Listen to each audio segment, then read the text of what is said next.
Hi friends, welcome back to our channel friendly heart beats. Last ఎపిసోడ్లో చూసాం కదా friends, థియేటర్లో మూవీ చూస్తూ మూడొచ్చిన హీరోయిన్ని కిస్ చేయడానికి వెళ్తున్న సమయంలో పిచ్చ కోపం వచ్చి ఒక్క చెంపదెబ్బ ఆవిడ కొడుతుంది. ఏ ఆడదైనా ఎందుకు ఊరుకుంటుంది చెప్పండి? నచ్చని మగవాడు కిస్ చేయడానికి వస్తే ఎవరన్నా ఊరుకుంటామా? కొట్టడమే చేస్తాం కదా. దాంతో కోపం వచ్చిన హీరో, నన్నే కొడతావా, నీ సంగతి చెప్తానుండు అనుకుని ఆమెని గట్టిగా పట్టుకొని కిస్ చేయడానికి వెళ్తారు. ఆ సమయంలో ఏం చేయాలో తెలియక హీరోయిన్ కంటతడి పెడుతూ ఉంటుంది.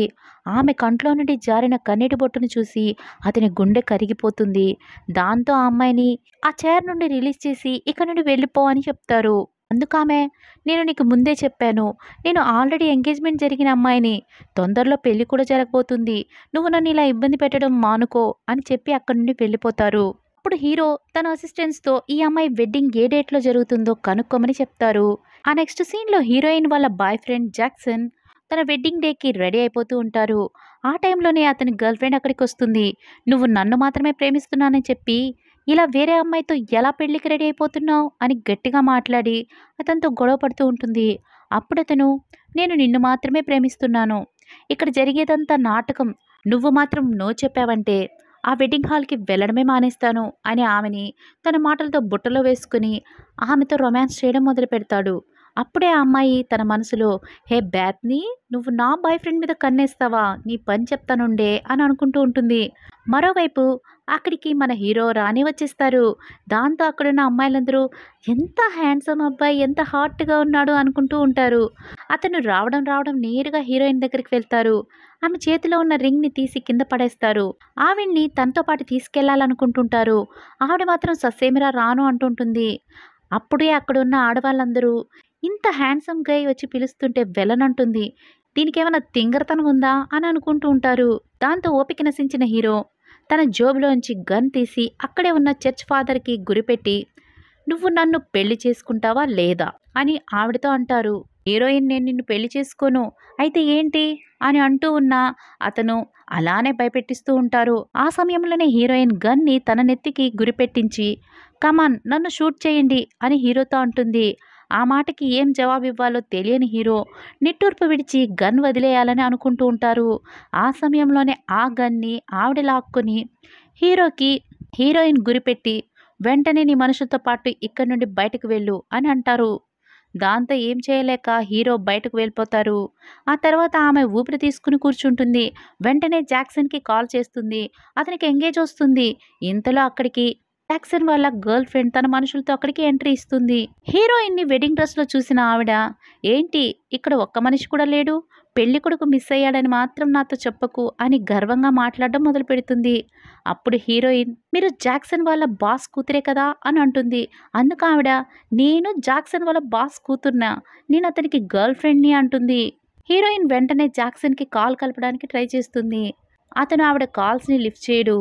ఆ టైంలో అక్కడ పడి ఉన్న రింగ్ని చూసి, ఈ రింగ్ నాదే అని జాక్సన్ గర్ల్ ఫ్రెండ్ తొడుక్కుంటుంది. అంతేకాకుండా హీరోయిన్ మీద డ్రింక్స్ అన్ని పోస్తుంది. అక్కడున్న వ్యక్తుల్ని బాగా కొట్టమని చెప్తుంది. అంతేకాకుండా ఆవిడ కూడా కొడుతుంది.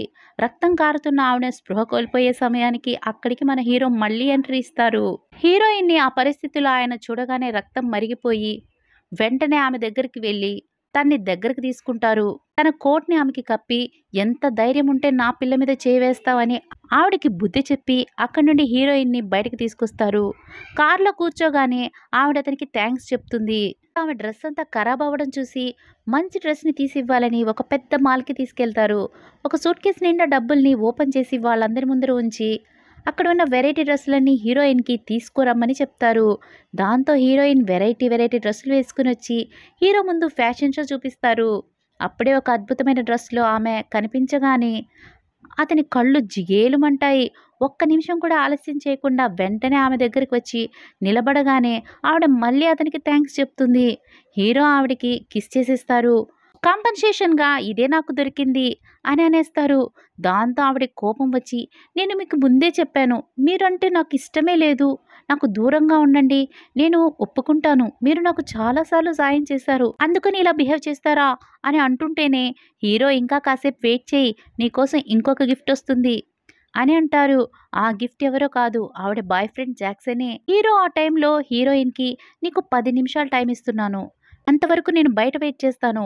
ఈలోపు ఇతన్ని నువ్వు ఎన్ని క్వెషన్స్ వేయాలనుకుంటావో, ఎన్ని రకాలుగా మాట్లాడతావో మాట్లాడుకో అని అతను బయటకు వెళ్ళిపోతారు. అప్పుడు హీరోయిన్ అతన్ని లాగిపెట్టి ఒక్కటి కొడుతుంది. అంతేకాకుండా ఎందుకు పెళ్ళికి రాలేదు? నీకోసం ఎంతసేపు వెయిట్ చేశానో, ఎన్ని కాల్స్ చేశానో తెలుసా? తర్వాత ఆ గర్ల్ ఫ్రెండ్ సంగతేంటి? అని అడుగుతుంది. అప్పుడతను మళ్ళీ హీరోయిన్‌ని తన మాటలతో బురిడి కొట్టించేలా, ఆ అమ్మాయి మా బాస్ కూతురే. తను కావాలనే మేమిద్దరం వెళ్ళిన ప్రతి చోట తను నా గర్ల్ ఫ్రెండ్ అని చెప్పుకుంటూ వస్తుంది. ఆ అమ్మాయి నా మీద పడుతుంటే నేనేం చేయగలను? అది నా తప్పా? అయినా నన్ను కావాలని నేనిక్కడికి రాకూడదని వీళ్ళందరూ కట్టిపడేశారు అని అంటాడు. అతని మాటలు వినడానికి ఆవిడ సిద్ధంగా ఉండరు కాబట్టి అక్కడి నుండి వెళ్ళిపోతారు. ఇంతలో అతనికి క్యాథీ నుండి కాల్ వస్తుంది. అతను లిఫ్ట్ చేసి మాట్లాడగా, మన హీరో టైట్ చేయడం వల్ల క్యాథీ వాళ్ళ ఫ్యామిలీ అన్ని రకాలుగా ఆర్థిక పరంగా ఇరుక్కుపోయిందని చెబుతుంది. దాంతో ఇతను బేతనీని నేను విడిచిపెట్టకూడదు, ఎలాగైనా మళ్ళీ లైన్‌లోకి తీసుకురావాలి అని మనసులో అనుకుంటాడు. ఎందుకంటే బేతని వల్లనే ఇతనికి మనీ సహాయం ఎక్కువ దొరుకుతుంది కాబట్టి. అందులో భాగంగానే మరుసటి రోజే ఒక బొకేని తీసుకొని ఆమె ఇంటి ముందు నిల్చుంటాడు. ఆమెని చూడగానే నేను ఆ రోజు వెడ్డింగ్ హాల్‌కి రానందుకు నన్ను క్షమించి, ఇలాగ ఇంకొకసారి జరగనివ్వను. ఈ ఒక్కసారికి నన్ను మన్నించే, నాకొక్క ఛాన్స్ ఇవ్వు అంటూనే అతని చెంపలను అతనే కొట్టుకుంటూ ఉంటాడు.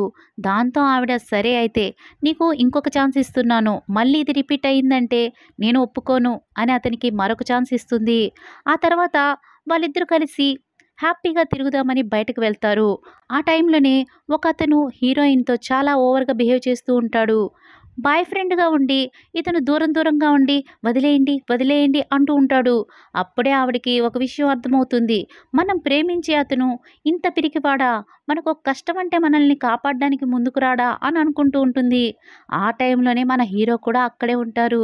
పరిగెత్తుకుంటూ వచ్చి హీరోయిన్‌ని ఏడిపించే వ్యక్తిని ఒకే ఒక తన్ను తన్ని, అలాగే జాక్సన్‌కి కూడా ఒక్క గుద్దు గుద్ది, ప్రేమించే వ్యక్తికి ఒక అపాయం అంటే కాపాడలేకున్నావు, రేపు ఫ్యూచర్‌లో ఇంకేం చేస్తావు ఈ అమ్మాయి విషయంలో? అని తిట్టి ఆవిడను ఎత్తుకొని ఆవిడతో ఊరంతా సరదాగా తిరగడానికి తీసుకెళ్తారు. వాళ్ళిద్దరూ కలిసున్న ప్రతి క్షణం చాలా ఆనందంగా ఎంజాయ్ చేస్తారు. ఆ రాత్రి ఆవిడ వెళ్ళిపోయే సమయానికి నా కోసం రేపు కూడా టైంని ఇవ్వగలవా అని హీరో అడుగుతారు. ఆ టైంలోనే అక్కడికి హీరోయిన్ బాయ్ ఫ్రెండ్ జాక్సన్ వస్తాడు. అతన్ని చూడగానే ఈవిడ ఏ విషయం ఆలోచించకుండా జాక్సన్ వైపుకి తన అడుగుల్ని వేస్తుంది. దాంతో హీరో అసిస్టెంట్స్ అతన్ని గట్టిగా పట్టుకుంటారు. ఆ తర్వాత హీరో నీకొక ప్రాబ్లమ్ అంటే నిన్ను ప్రొటెక్ట్ చేయలేకపోతున్నాడు, ఇలాంటి వాడి మీద నువ్వు ఇంకా ఆశలు పెట్టుకున్నావు అని అంటూనే హీరోయిన్‌ని అమాంతం ఎత్తుకుని వాళ్ళ ఇంటికి తీసుకొచ్చి బెడ్ మీద పడుకోబెట్టుంటారు. స్పృహలోకి వచ్చిన ఆమె వెళ్ళడానికి ప్రయత్నిస్తున్న సమయంలో హీరో అక్కడికి వచ్చేస్తారు. అప్పుడు ఆమె నా నుండి నీకేం కావాలి? నన్నెందుకు ఇలా ఇబ్బంది పెడుతున్నావు? నువ్వు నాకు హెల్ప్ చేసే ఉండొచ్చు. అందుకని నా మీద ఇలాగ అధికారం చెలాయించడం మంచి పద్ధతి కాదు అని ఆవిడ చెబుతున్నా కూడా హీరో ఆవిడ్ని బెడ్ మీద తీసుకెళ్ళి ఆవిడ చేతుల్ని లాక్ చేస్తారు. అతని మీద కోపంలో ఉన్న ఆవిడ అతను దగ్గరికి రాగానే అతని పెదవుల్ని గట్టిగా కొరికేస్తుంది. దాంతో అతను ఆవిడని గట్టిగా కిస్ చేస్తారు. దీంతో ఈ ఎపిసోడ్‌కి ఎండ్ కార్డ్ పడుతుంది. Thanks for watching. బాయ్.